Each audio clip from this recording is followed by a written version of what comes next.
कहानी की शुरुआत होती है एक अप्टोसोरस कपल डायनासोर से जो अपनी जिंदगी खेती करके गुजारा करते थे। वह अपने अंडों के पास आते हैं जिनमें से कुछ ही देर में बेबी डायनासोर बाहर निकलने वाले होते हैं। धीरे धीरे अंडे फूटते हैं और 3 प्यारे से छोटे डायनासोर जन्म लेते हैं। 2 डायनासोर तो मजबूत और शरारती होते हैं, लेकिन तीसरा बच्चा अभी भी अंडे में ही छिपा बैठा था। वह साइज में बहुत छोटा और डरा हुआ था। माँ बाप उसका नाम रखते एच आर्लो। कुछ देर बाद पूरा परिवार अपने छोटे छोटे बच्चों को लेकर बाहर आता है। फादर डायनासोर उन्हें अपना खेत दिखाता है और दूर मौजूद क्लॉटूथ माउंटेन यानी पंजा पर्वत भी दिखाते हैं। समय बीतता गया, बच्चे बड़े होते गए। बक और लिब्बी ताकतवर, तेज और निडर निकले। वो खेतीबाड़ी में अपने पेरेंट्स की मदद करते थे, लेकिन आर्लो वो बहुत डरा डरा सा रहता था। छोटी छोटी चीजों से डर जाता और जब भी उसे कोई काम दिया जाता वो उसे ठीक से कर ही नहीं पाता था।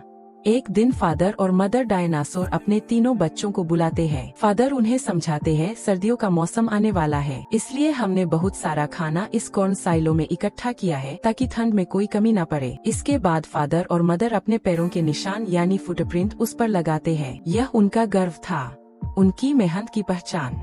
तीनों बच्चे भी बहुत एक्साइटेड होते हैं अपना फुटप्रिंट लगाने के लिए, लेकिन फादर उन्हें रोक देते हैं। वह कहते हैं अभी तुम इस काबिल नहीं हो। जब तक तुम कोई बड़ा काम करके दिखाओगे नहीं तब तक अपना फुटप्रिंट नहीं लगा सकते, लेकिन एक दिन तुम सब अपनी छाप जरूर छोड़ोगे। कुछ ही दिनों में बक पेड़ों को गिराकर पूरा मैदान साफ कर देता है। फादर खुश होते हैं और उसे भी अपना फुटप्रिंट लगाने की इजाजत दे देते हैं। फिर आर्लो की बहन लिबी अकेले पूरा खेत जोत देती है। वह भी गर्व से अपना फुटप्रिंट छोड़ देती है। अब सिर्फ आर्लो ही रह गया था जिसने अभी तक कुछ भी ऐसा नहीं किया था जिस पर वह गर्व कर सके, और इसीलिए फादर उसे फुटप्रिंट लगाने की इजाजत नहीं देते। आर्लो उदास हो जाता है। बक उसका मजाक उड़ाता है, छोटू तू तो कुछ भी नहीं कर सकता। आर्लो गुस्से में जवाब देता है, ऐसा मत बोलो, मुझे बुरा लगता है, मैं कोशिश तो करता हूँ। लेकिन बक फिर भी उसे चिढ़ाता रहता है। इतने में फादर आ जाते हैं और बक को डांटते हैं, अपने भाई को तंग मत करो। आर्लो दुखी दिल से कहता है, आप सबको लगता है ना कि मैं कुछ नहीं कर सकता, लेकिन एक दिन मैं भी कुछ बड़ा करूँगा और अपना फुटप्रिंट जरूर लगाऊंगा। आर्लो का डर दूर करने के लिए फादर के दिमाग में एक आइडिया आता है। रात में वह आर्लो के पास आते हैं और कहते हैं चलो मेरे साथ। दोनों वॉक करने निकलते हैं।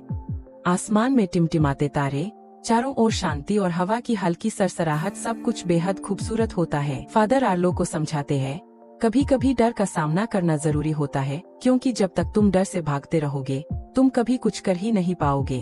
अपने ऊपर यकीन रखो। आर्लो कुछ भी नामुमकिन नहीं। सुबह होती है।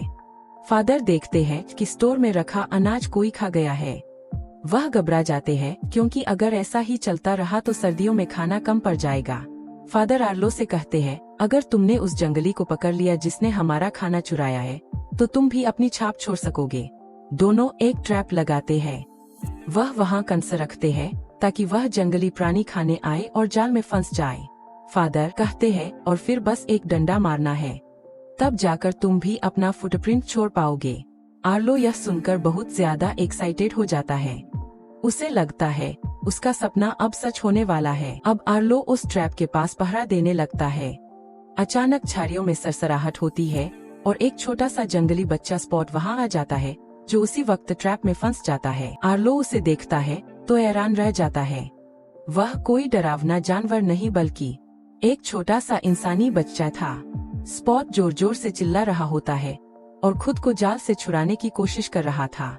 आर्लो का दिल तेजी से धड़कने लगता है। वह डर जाता है, लेकिन फिर हिम्मत जुटाकर डंडा मारने की सोचता है ताकि वह स्पॉट को मार सके और खुद को साबित कर सके, मगर वो ऐसा नहीं कर पाता। उसका दिल उसे रोक देता है। वो ट्रैप खोल देता है और स्पॉट वहां से भाग जाता है। कुछ देर बाद फादर डायनासोर वहां पहुंचते हैं। वह गुस्से में आर्लो पर चिल्लाते हैं, तुमने उसे पकड़ कर भी छोड़ दिया, तुम्हारा डर सारा काम खराब कर गया। फिर वो आर्लो से कहते हैं, चलो आज रात ही हम उस जंगली बच्चे का काम तमाम कर देंगे। दोनों साथ में उस जंगल की तरफ निकलते हैं जहाँ स्पॉट के पैरों के निशान दिखाई दे रहे थे, लेकिन तभी तेज बारिश शुरू हो जाती है और वह निशान धीरे धीरे मिटने लगते हैं। फादर आर्लो से कहते हैं तेज चलो, लेकिन आर्लो डरने लगता है, पापा मौसम बहुत खराब हो रहा है, हमें वापस चलना चाहिए। मगर फादर उसे नजरअंदाज करते हुए आगे बढ़ते रहते हैं। आसमान में बिजली चमकने लगती है। गड़गड़ाहट इतनी तेज थी कि आर्लो का दिल जोर जोर से धड़कने लगता है। बारिश में फिसलते हुए आर्लो गिर जाता है। उसका पाँव मुड़ जाता है। वो मुश्किल से उठता है और फिर से कहता है, पापा वापस चलो। फादर गहरी सांस लेकर कहते हैं, आर्लो मैं तुम्हें यूं ही डांटता नहीं हूँ। मैं चाहता हूँ कि तुम मजबूत बनो, डर पर काबू पाओ, वरना बड़े होकर कुछ नहीं कर पाओगे। फिर वह उसे वापस चलने को कहते ही है कि अचानक तूफान बहुत तेज हो जाता है और फिर फ्लैश फ्लड आता है। पानी का तेज बहाव हर चीज को अपने साथ बहा ले जा रहा होता है। फादर आर्लो से चिल्लाकर कहते हैं, बेटा ऊपर चढ़ो जल्दी। वो अपनी गर्दन से आर्लो को ऊपर उछाल देते हैं। आर्लो किसी तरह सुरक्षित ऊंचाई पर पहुंच जाता है, लेकिन फादर खुद को बचा नहीं पाते।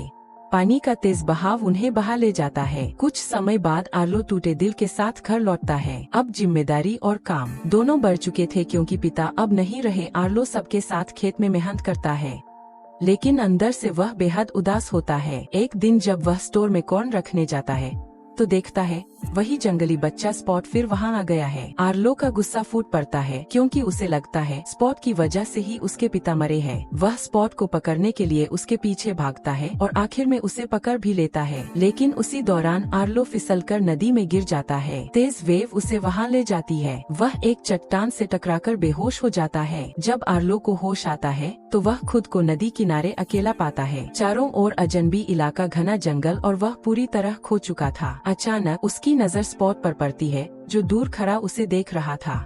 आर्लो नदी को देखता है और उसे अपने पिता की वह बात याद आती है, अगर कभी रास्ता भटक जाओ तो नदी को फॉलो करना, यह तुम्हें घर तक जरूर ले जाएगी। अब आर्लो नदी के किनारे किनारे चलने लगता है। लंबा सफर तय करने के बाद भूख से उसका बुरा हाल हो जाता है। उसी वक्त उसे ऊपर पेड़ पर जामुन जैसा एक फल नजर आता है। वह एक पत्थर पर पैर रचकर उसे तोड़ने की कोशिश करता है, लेकिन पत्थर फिसल जाता है और उसका पैर उसमें फंस जाता है। वह बहुत कोशिश करता है, लेकिन पैर निकल नहीं पाता। सारा दिन गुजर जाता है, फिर रात हो जाती है।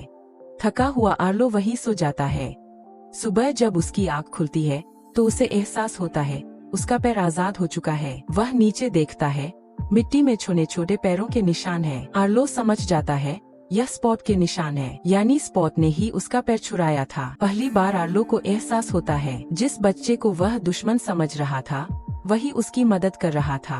आर्लो हिम्मत जुटाकर उठता है। अब वह डरने के बजाय कुछ करने का फैसला करता है। वह आसपास की लकड़ियां इकट्ठा करता है और अपने लिए एक छोटा सा घर बनाने लगता है। धीरे धीरे उसे थोड़ा सुकून मिलने लगता है। तभी स्पॉट दोबारा वहाँ आ जाता है। इस बार वो आर्लो के लिए एक लजड़ लाता है, क्योंकि उसे पता था कि आर्लो को भूख लगी है। लेकिन आर्लो पीछे हट जाता है और घबरा कर कहता है, दूर करो इसे।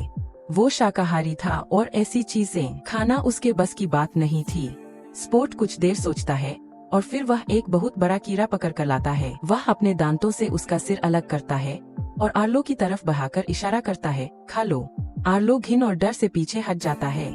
स्पॉट को अब समझ आ जाता है कि आर्लो क्या खाता है।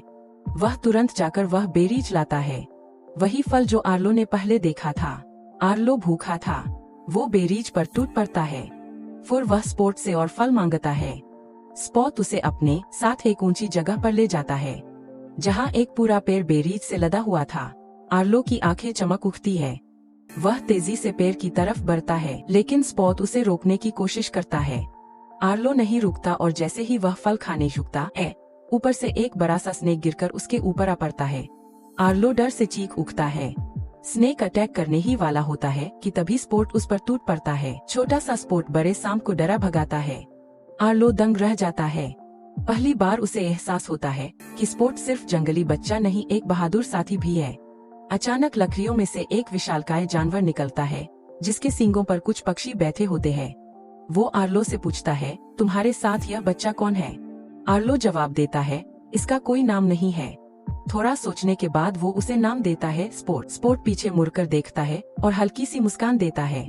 उसे यह नाम अच्छा लगता है और इस तरह स्पॉट को उसका नाम मिल जाता है। आर्लो और स्पॉट की दोस्ती अब गहरी होने लगती है।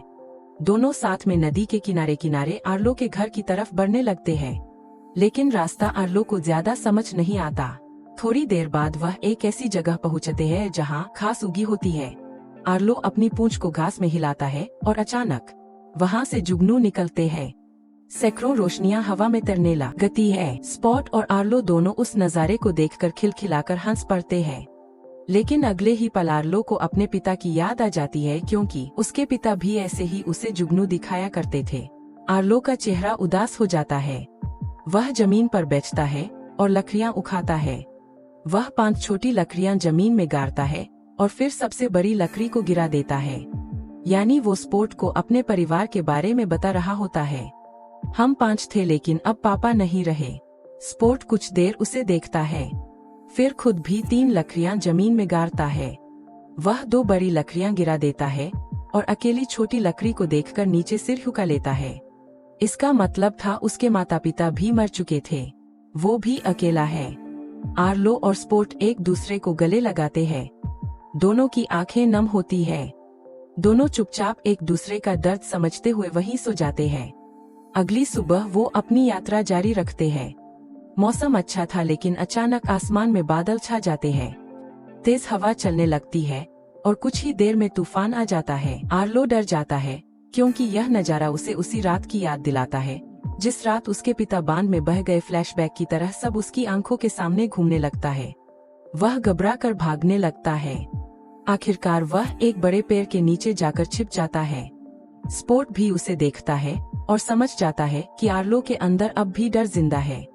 जब आर्लो की आंख खुलती है तो वह पाता है कि वह नदी से काफी दूर आ गया है। कहीं भी पानी नजर नहीं आता और अब उसे घर का रास्ता समझ में नहीं आता। दिल भारी हो आता है और वह उदास सा आगे बढ़ता है। थोड़ी ही देर में वह अजीबोगरीब परिंदों का एक झुंड देखता है। वे दिखने में खतरनाक और डरावने लगते हैं। आर्लो उनसे पूछता है, कृपया बताइए नदी किस तरफ है, मुझे घर जाना है। पर वे परिंदे झूठ बोलते हैं कि वे तूफान में घायल हुए जानवरों की मदद कर रहे हैं। तुम्हें भी हमारी मदद करनी चाहिए। आर्लो एक फॉक्स को बाहर निकालता है, लेकिन परिंदे उसे ही निगल जाते हैं। फिर वे बार बार स्पॉट के बारे में पूछते हैं। सरदार परिंदा शक करता है और स्पॉट को पकड़ने के लिए निकल पड़ता है। आर्लो उस पर झपटता है। स्पॉट को कमर पर उठाकर तेज दौड़ने लगता है और तभी सामने 2 बहुत बड़े जॉइंट डायनासोर दिखाई देते हैं, जो दरअसल अच्छे होते हैं। उड़ने वाले परिंदों ने दोनों को पकड़ने की कोशिश की, लेकिन जॉइंट डायनासोर आकर उन्हें बचा लेते हैं। कुछ ही देर में वहाँ एक और बड़ा डायनासोर आता है, जो इन दोनों का पिता होता है। जॉइंट डायनासोर का पिता गंभीर स्वर में कहता है, तुम्हें यहाँ नहीं आना चाहिए था, यह इलाका खतरों से भरा है। आर्लो बताता है, मैं यहाँ गलती से आ गया, क्या आप मुझे नदी का रास्ता बता सकते हैं? पंजा पर्वत वाली नदी। लेकिन पिता डायनासोर कहते हैं कि हमारे पास समय नहीं है, हमें अपनी भैंस ढूंढनी है। आर्लो मदद करने की इच्छा जताता है और बताता है कि स्पॉट की नाक बहुत तेज है, वह भैंसों की खुशबू सूंघकर उन्हें ढूंढ सकता है। जॉइंट डायनासोर कहते हैं कि ठीक है, पर वहाँ चोर भी घूम रहे हैं। वे आर्लो से कहते हैं कि पास में जो बड़ा पत्थर दिख रहा है, वहाँ जाकर जोर से चिल्लाओ ताकि जो चोर हमारी भैंस चुराते हैं वे बाहर आ जाए। आर्लो डर रहा था, पर उसे घर भी वापस जाना था, इसलिए वह पत्थर पर चढ़कर चिल्लाने लगता है, पर उसकी आवाज बिल्कुल नहीं निकलती। तभी स्पॉट उसके पाँव पर जोर से काटता है और आर्लो दर्द में जोर से चिल्ला उठता है। उसकी आवाज सुनकर भैंसें वापस आने लगती है, लेकिन साथ ही कुछ खौफनाक डायनासोर भी सामने आ खड़े होते हैं। वे असल में भैंस लुटेरे थे। वह हमला करने लगते हैं। तभी वे जॉइंट डायनासोर भी आ जाते हैं। लड़ते लड़ते एक भयंकर लड़ाई होती है। एक भैंस लुटेरा जॉइंट डायनासोर को गिरा देता है। आर्लो बिना सोचे समझे उन पर टूट पड़ता है और फाइनली चोर डरकर भाग जाते हैं। रात होते ही वे आग के चारों ओर बैठे होते हैं। आर्लो उन जॉइंट डायनासोर से पूछता है, आपके मुंह और पैरों पर यह निशान कैसे पड़े? जॉइंट डायनासोर का पिता बताता है, एक बार मगरमच्छों ने हम पर हमला किया था, मेरे मुंह को भी चोट लगी, पर मैंने हार नहीं मानी और लड़कर सबको हरा दिया। आर्लो कहता है, मेरे पिता भी बहुत ताकतवर थे, वे किसी से नहीं डरते थे। जाइंट डायनासोर मुस्कुराते हुए कहते हैं, डर तो सभी को लगता है, डर तो नेचर का हिस्सा है, असल बात यह है कि तुम उसे कैसे संभालते हो। डर को अपने साथ रखो, पर उसे तुम पर हावी मत होने दो। जब तुम सीख जाओगे कि दर्द और खतरे का सामना कैसे करना है, तुम खुद ब खुद मजबूत बन जाओगे। और फिर वे कहते हैं, सुबह हम दक्षिण की ओर निकलेंगे और तुम्हें तुम्हारे घर तक पहुंचा देंगे। अब आर्लो बहुत खुश है। वो और उसके दोस्त जॉइंट डायनासोर प्रोमिस के मुताबिक साउथ की तरफ निकल पड़ते हैं। रास्ते में दूर क्षितिज पर वही क्लॉटूथ माउंटेन नजर आता है। वो पहाड़ जिसके पास बहती नदी उसे सीधा उसके घर तक ले जाएगी। आर्लो की आंखों में चमक आ जाती है। उसका घर अब बहुत करीब था। जॉइंट डायनासोर मुस्कुरा कर कहते हैं, लो बच्चों, हमने तुम्हें यहाँ तक पहुँचा दिया। इसके आगे तुम्हें खुद जाना होगा। हम अब साउथ की तरफ बढ़ते हैं। तुम्हारी यात्रा सलामत रहे। फिर स्पोर्ट को अपनी कमर पर बिठाकर क्लॉटूथ माउंटेन की तरफ भागता है। वह और स्पोर्ट जोर जोर से चिल्लाने लगते हैं। लेकिन तभी सामने से एक अजीब सी आवाज आती है, बिल्कुल वैसी ही जैसी स्पॉट निकाला करता था। आर्लो और स्पॉट सामने देखते हैं। वहाँ एक जंगली इंसान खड़ा होता है। स्पॉट ध्यान से उसे देखने लगता है। आर्लो स्पॉट को अपनी पीठ पर बिठाकर आगे बढ़ जाता है, लेकिन अचानक वही आदमखोर परिंदे फिर से आ जाते हैं। वो स्पॉट को पकड़कर अपने साथ ले उड़ते हैं। आर्लो उसे छुड़ाने की बहुत कोशिश करता है, पर वह बेलों में फंस जाता है। थका टूटा और हताश आर्लो जमीन पर गिरा हुआ होता है। अचानक वो अपने फादर को अपने सामने खड़ा देखता है। फादर उसे बेलों से आजाद करते हैं। आर्लो उनकी तरफ देखता है। पापा, आप वापस आ गए। आप यहीं थे। लेकिन तभी आर्लो नोटिस करता है, मिट्टी पर उसके कदमों के निशान तो है, पर पापा के नहीं। उसे एहसास होता है यह तो उसकी इमेजिनेशन थी। फादर की आवाज उसके जहन में गूंजती है। स्पोर्ट ने तुम्हारी जान बचाई थी, अब तेरी बारी है। उसे तुम्हारी जरूरत है। पार्लो की आंख खुलती है। वह बेले तोड़ता है और परिंदों के पीछे भाग पड़ता है। वह जोर जोर से स्पॉट को पुकारता है। अंधेरे में स्पॉट की हल्की सी आवाज आती है। वो लकड़ी में छिपा होता है और परिंदे उस पर झपट रहे होते हैं। आर्लो जोर से दहाड़ता है। स्पॉट भी हिम्मत दिखाता है। एक परिंदे का पंख काट देता है। आर्लो एक लकड़ी उठाकर हमला करता है। परिंदे को गिरा देता है, लेकिन तभी आसमान में बादल गरजते हैं और फ्लड आ जाता है। तेज बहाव में पेड़, पत्थर, लकड़ियां सब बहते हुए आ रहे थे। आर्लो कुछ नहीं सोचता, वह नदी में कूद जाता है। वह स्पोर्ट को पकड़ लेता है और बड़ी मुश्किल से किनारे पर लेकर आता है। स्पोर्ट घायल है और आर्लो भी बुरी तरह चोटिल हो चुका था, लेकिन दोनों जिंदा है। अब वह वापस आगे बढ़ने लगते हैं। अब रास्ते में वही जंगली इंसान दोबारा नजर आता है। इस बार आर्लो उसे रोकता नहीं। वो स्पॉट को अपनी पूंछ से नीचे उतारता है। स्पॉट हिचकिचाते हुए उस आदमी के पास भागता है और देखता है वह उसका फादर है। उसकी मदर और भाई बहन भी वहाँ खड़े होते हैं। स्पॉट का फादर उसे गोद में उठा लेता है और उसे कसकर गले लगाता है। स्पॉट की आंखों में चमक और आर्लो की आंखों में नमी आ जाती है। स्पॉट मुड़कर आर्लो को देखता है। वो उसके पास आता है और उसकी पीठ पर चढ़ जाता है, मानो कह रहा हो, मैं तुम्हें छोड़ना नहीं चाहता।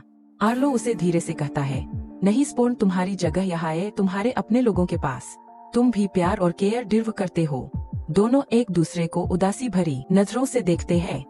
स्पॉट धीरे धीरे अपनी फैमिली की ओर लौट जाता है।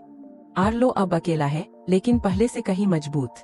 वो घर की तरफ बढ़ता है और कुछ देर में उसे दूर से अपना घर दिखाई देता है। उसकी आंखों से आंसू बहने लगते हैं, पर इस बार यह आंसू कमजोरी के नहीं, खुशी के थे। उसकी मदर बक और लिबी भागते हुए उसके पास आते हैं और पूरा परिवार एक जॉइंट हग करता है और अब वह आखिरकार कौन सा पर अपना फुटप्रिंट लगा देता है। आर्लो और स्पॉट की यह कहानी हमें सिखाती है कि दोस्ती और हिम्मत हमें हर तूफान पार करा सकती है। अगर यह कहानी आपके दिल को छू गई हो तो चैनल को सब्सक्राइब करें और नीचे अपना प्यार जरूर छोड़ें।